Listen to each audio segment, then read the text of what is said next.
বৈষম্য বিরোধী ছাত্র আন্দোলনে গুলিতে নিহত মীর মাহফুজুর রহমান মুগ্ধকে নিয়ে সম্প্রতি ছড়ানো এক গুজবের ব্যাপারে আবেগঘন প্রতিক্রিয়া জানিয়েছেন তার যমজ ভাই মীর মাহবুবুর রহমান স্নিগ্ধ।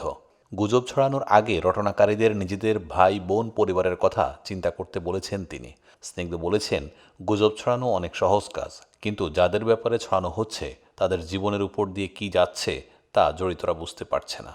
শনিবার 23 নভেম্বর বেলা 11টায় বরিশাল জেলা শিল্পকলা একাডেমি মিলনায়তনে জুলাই শহীদ স্মৃতি ফাউন্ডেশনের পক্ষ থেকে শহীদ পরিবারের পাশে বাংলাদেশ কর্মসূচির আওতায় ৭৯ জন শহীদ পরিবারের সদস্যদের চেক বিতরণের জন্য আয়োজিত এক অনুষ্ঠানে এমন প্রতিক্রিয়া ব্যক্ত করেন তিনি।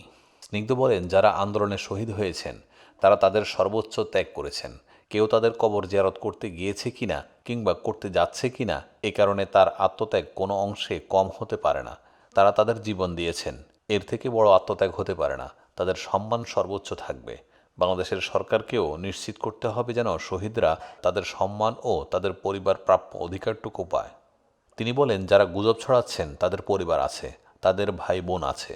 তাই নিজের ভাই বোন পরিবারের কথা চিন্তা করে গুজব ছড়াবেন। তাহলে হয়তো বুঝতে পারবেন যাদের পরিবার নিয়ে গুজব ছড়াচ্ছেন তাদের উপর দিয়ে কি যাচ্ছে।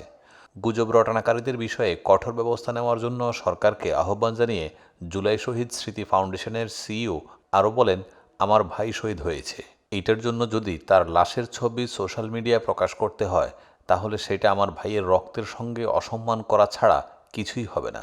আমি বলবো, যে সকল মানুষ আত্মত্যাগ করেছে তাদের ত্যাগের মূল্য যদি না দিতে পারেন তাহলে দয়া করে তাদের নিয়ে কথা বলবেন না। অনুষ্ঠানে আরও বক্তব্য দেন জুলাই শহীদ স্মৃতি ফাউন্ডেশনের সাধারণ সম্পাদক সার্জিস আলম, বরিশালের জেলা প্রশাসক Mohammad Delwar Hossain, civil surgeon doctor মারিয়া হাসান, অতিরিক্ত police super Mohammad Ataul Hasan.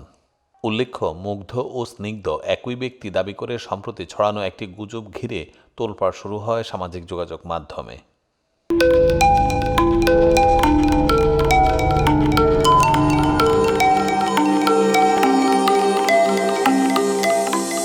TV দেশ ও দশের কথা বলে।